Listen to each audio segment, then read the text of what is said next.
I was halfway through making dinner, stirring the sauce the way my grandmother used to, when I heard the front door open. You know when the energy in a room just shifts? That's exactly what happened. Ryan walked in looking like he had practiced sadness in the rearview mirror. His shoulders were drooped in this overly dramatic way, and I could almost feel something wrong before he said a single word. I turned toward him with this tiny knot forming in my stomach, hoping it was just work stress. But deep down, some part of me already knew it wasn't. He gave this deep, heavy sigh, the kind people use when they want you to brace yourself, and said, "Laura, we need to talk." My heart dropped first, and my spoon hit the edge of the pan second. I remember wiping my hands on a dish towel, trying to keep my voice steady. When I asked what was wrong, he wouldn't even look me in the eyes. That hurt more than anything he said afterward. His voice came out thin, almost rehearsed, like he'd written the lines earlier. And then he dropped it, the request that would wreck my week. "I need time to find myself," he said, as if he were some wandering philosopher rather than the guy who'd spent 3 years eating my homemade lasagna. I just stared at him, confused and blindsided, feeling my chest tighten in that slow, painful way. He insisted it wasn't about me. He claimed he needed space, no labels, no pressure, like he was freeing himself from a job he hated. I tried to understand, tried to give him the benefit of the doubt. And that night, when I finally cried myself to sleep, I still believed he was genuinely struggling, even though part of me wondered why his struggle felt so one-sided. The next morning felt strange, like waking up in a house that wasn't mine anymore. His absence echoed louder than any argument we'd ever had. I kept replaying his words in my head, trying to squeeze meaning out of a sentence that felt hollow. I made coffee the way I always do, but even the smell felt different, almost heavier. Part of me kept checking my phone, hoping he'd message something, anything, that made sense. But the silence became its own answer, and that answer hurt more than I wanted to admit. I tried distracting myself with work, but my mind drifted back to every moment we'd shared, searching for signs I might have missed. Had he been pulling away slowly?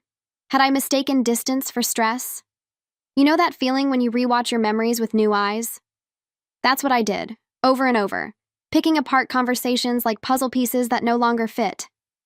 And yet, even with all that searching, I still felt lost, like he had slammed a door I didn't see coming. Every hour stretched longer than the last. By the end of the week, I was exhausted from pretending I was fine. Everyone kept telling me he'd come around, that he just needed air, but I couldn't shake the feeling that something didn't add up. His words didn't match his tone, and his tone didn't match the man I thought I knew. Still, I held on to the version of him I loved, hoping this break was what he truly needed. I tried respecting the space he'd asked for, even though it felt like I was the only one standing still in the middle of it. And that's when life decided to show me exactly what kind of break he had really taken. By the time the weekend rolled around, I felt like I was walking through my own life on autopilot. I kept going through the motions, laundry, meal prep, tidying the living room, trying to convince myself that normal was still possible. But every quiet moment turned into a reminder of what he'd said. And honestly, the silence in the apartment felt heavier than his presence ever had. I kept wondering who he was without me and why he suddenly needed a version of life that didn't include us. That question sat in my chest like a stubborn knot. At night, I'd lie in bed replaying the look on his face, how distant it seemed, how rehearsed it felt. It was like he'd made up his mind before I even had a chance to ask why. And yet, I held on to the hope that his finding himself meant soul-searching, not running away. I tried to picture him journaling in some coffee shop, reading self-help books, maybe finally facing his emotions, the kind of healing journey you see in movies. But deep down, something whispered that his story didn't look anything like that. I just wasn't ready to listen to that voice yet.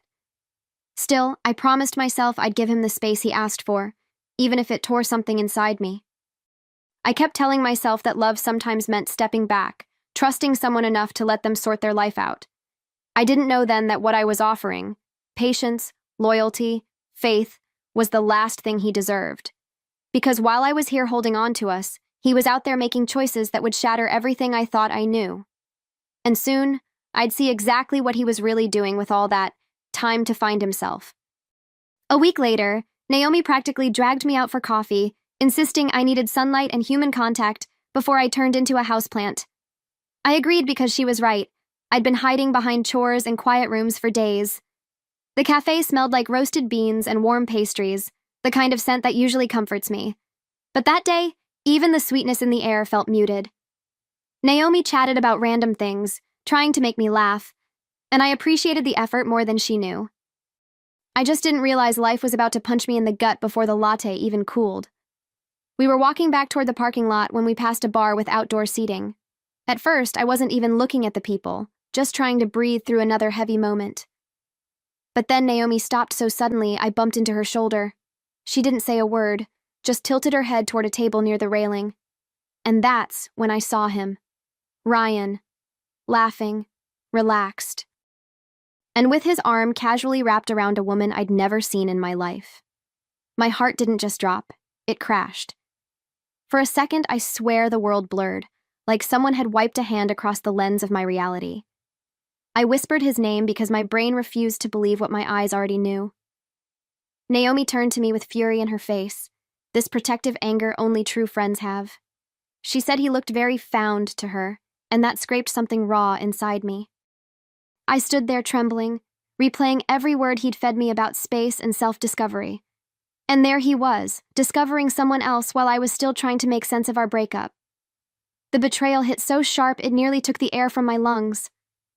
I felt my hands go cold first, then the shaking started, this soft, uncontrollable tremor that climbed up my arms. It was the kind of shock that makes you forget how to stand, how to breathe, how to even exist in your own body. I kept staring at them, frozen, hoping maybe I was misunderstanding the situation. Maybe she was a coworker, a cousin, anyone but what she clearly was. But then he leaned in closer to her, whispering something in her ear, and she laughed in that effortless way women laugh when they feel chosen. That's when the truth finally landed, and it hurt like nothing I'd ever felt before. Naomi put a steadying hand on my back, grounding me before I completely unraveled on the sidewalk. She kept saying, "Laura, don't you dare blame yourself for this." But my mind was already spiraling. I replayed the conversation from that night, his sigh, his distant eyes, his practiced lines about self-discovery. And suddenly, it all made sense in the most disgusting way. "He asked for space," I whispered, my voice breaking in the middle. "He said he needed time." Naomi stiffened beside me, anger radiating off her like heat. "Yeah," she said. Apparently his space came with lipstick and a bar tab. And something shifted inside me right then. Not a scream, not a sob, but a clarity that cut sharper than grief. I realized I'd spent a week mourning a relationship he'd already thrown away long before he said the words out loud. The shock didn't vanish, but it rearranged itself into a different shape, something steadier, something awake. It was like a veil had been ripped off, and I finally saw him for who he was, not who I'd been loving. And in that moment, as painful as it was, a spark of strength started growing in the cracks he left behind. I kept watching them, almost as if my brain needed visual proof to process the betrayal. The way he leaned back in his chair, relaxed, carefree, like the past 3 years meant nothing, burned deeper than I can explain. She touched his arm lightly, and he didn't flinch, didn't pull away, didn't act like a man who was finding himself. He acted like a man who had already moved on. And standing there on that sidewalk, I felt the version of him I'd been grieving crumble into dust. It was brutal, but it was clarifying. Painful truths always are. Naomi stepped in front of me then, gently taking my face in her hands the way a sister would. "Laura," she said softly, "look at me, not at him." And for the first time since I spotted him, I pulled my eyes away. The anger in her expression wasn't wild or loud. It was protective, intentional, the kind of anger that fights for you when you can't fight for yourself. I swallowed hard, trying to hold myself together in the middle of a sidewalk packed with strangers. But inside, something was shifting. The heartbreak was still there, but it wasn't drowning me anymore. It was sharpening into something else. When we finally turned to walk away, I felt a strange mix of devastation and awakening pooling inside me. I thought I'd be sobbing, collapsing, begging for the truth, but instead, I felt steadier with each step. It's like my heart realized it had been holding onto a lie and was finally letting it go. And while the betrayal still stung like fresh skin under cold air, a new kind of resolve started forming. A quiet voice whispering that this wasn't the end of my story with him. Not like this. And definitely not on his terms. I don't know what came over me, but something inside me snapped into place the moment I turned back toward that bar. Not in a chaotic way, more like a calm storm settling over my shoulders. You know that strange, quiet bravery that shows up when you least expect it? That's exactly what I felt. My heartbeat was steady, my steps deliberate, like my body had decided it was done being blindsided. Naomi tried to grab my wrist, whispering my name like a warning, but I just gave her a look that told her I needed to do this. For me. When I walked up to the table, Ryan's face drained so fast it was almost satisfying. His smile melted into panic, his shoulders tensed, and suddenly he couldn't figure out what to do with his hands. He looked like a kid caught stealing candy, except this wasn't candy. This was my trust, our relationship, everything he claimed he needed space from. I could feel the other woman's eyes on me, confused but curious, waiting for him to explain why his past had just arrived in heels. And for the first time, I didn't feel small standing in front of him. I felt in control. He stuttered out my name, asking what I was doing there, like the universe had broken its rules by exposing his lie. I leaned in a little, giving him a smile that wasn't warm or forgiving, just honest. You said you needed to find yourself, I told him. Looks like you found someone else instead. The woman blinked, turning to him slowly, and I watched the realization wash over her. She pulled her hand from his arm with this subtle disgust, like she'd just touched something contaminated. And there it was, the first crack in the little fantasy world he'd built. The woman looked at me, then back at Ryan, and I could see the confusion turning into something sharper. Betrayal, recognizing betrayal. Ryan, who is she? She asked, her voice low but steady. He opened and closed his mouth like he was trying to pick the least incriminating lie, but every option he had was already burning. She's my ex, he finally blurted out, his voice cracking. We're on a break. Hearing him reduce our relationship to a technicality he twisted for convenience nearly made me laugh. And honestly, I think a piece of me did. Before he could spin the story further, I cut him off. A break you begged for so you could cheat without feeling guilty, I said, loud enough that people at nearby tables started looking over. His cheeks flushed, not with shame, but with the panic of being exposed. The woman leaned back in her chair, arms crossed, suddenly seeing him exactly the way I now did. There was no anger in my voice, just truth. Pure, unembellished truth that hit harder than any scene I could have caused. And for the first time, he couldn't talk his way out of it. The murmurs around us grew, little ripples of judgment spreading through the patio. Some people pretended not to stare, but their eyes lingered long enough to sting his pride. He reached for the woman's hand again, desperate, but she pulled away like he was radioactively toxic. I could see the fallout beginning right there at the table, his facade crumbling, his confidence shrinking, his lies collapsing under the weight of reality. And watching it unfold, I felt a strange sense of clarity settle deeper into me. This wasn't the man I'd been grieving. This was the man I was finally seeing. Ryan kept glancing around like he was searching for an escape route, but there wasn't one. Not this time. Laura, can we just talk about this privately? He whispered, like lowering his voice could somehow shrink the truth. I shook my head slowly, not out of anger, but out of disbelief that he still thought he could control the narrative. You made this public the moment you traded honesty for convenience, I told him. His jaw tightened, but he didn't dare argue. He knew I was right, and the whole patio knew it too. The woman stood up then, fixing her dress with this calm precision that made her look powerful, not embarrassed. She looked at me with a mixture of sympathy and solidarity, two women realizing they'd both been lied to by the same man. Thank you for telling me, she said softly, and that small acknowledgement hit me harder than I expected. Ryan tried to reach for her, but she took a step back and shook her head. You told me you were single, she said, her voice trembling with anger. You didn't need space. You needed an audience. And with that, she walked away. He turned back to me, defeated in a way I'd never seen before. Not humbled, just caught, exposed, stripped of the story he'd been hiding behind. And as I stood there, watching the consequences circle him like vultures, something inside me settled, I didn't need to raise my voice or cry or demand answers he'd never give truthfully. I had all the clarity I needed. So I stepped back, letting the weight of his choices hang heavy in the air. And as Naomi joined me, guiding me away from the table, a new thought began forming. Quiet, sharp, and impossible to ignore. When I walked away from that bar, I didn't feel like the woman who had been crying into her pillow a week earlier. Something inside me had shifted, almost like a spine snapping back into alignment after years of being bent the wrong way. Naomi kept glancing at me, probably expecting me to fall apart. But the truth is, I felt strangely steady. Not numb, not detached.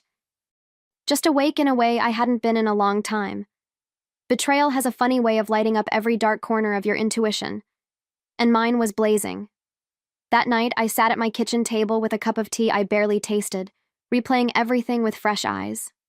The lies, the distance, the rehearsed speech about finding himself, and then the image of him at that bar, relaxed and carefree, like he'd never once considered the cost of his choices.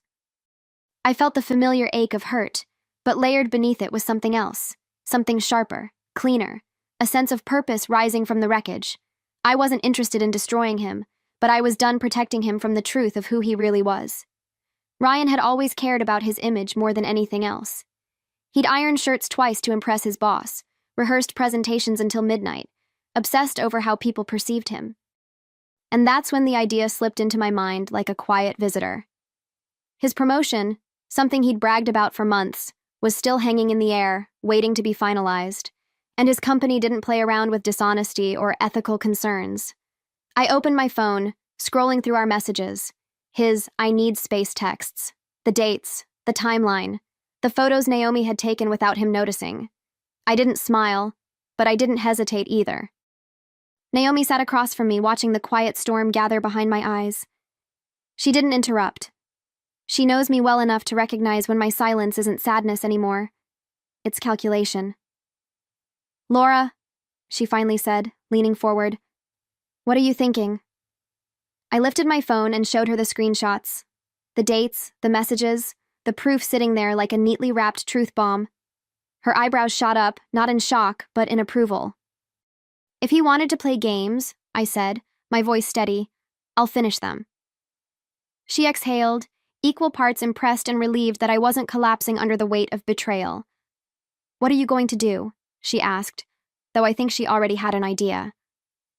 I opened the HR department's anonymous tip line, the one Ryan himself had told me existed for ethical concerns.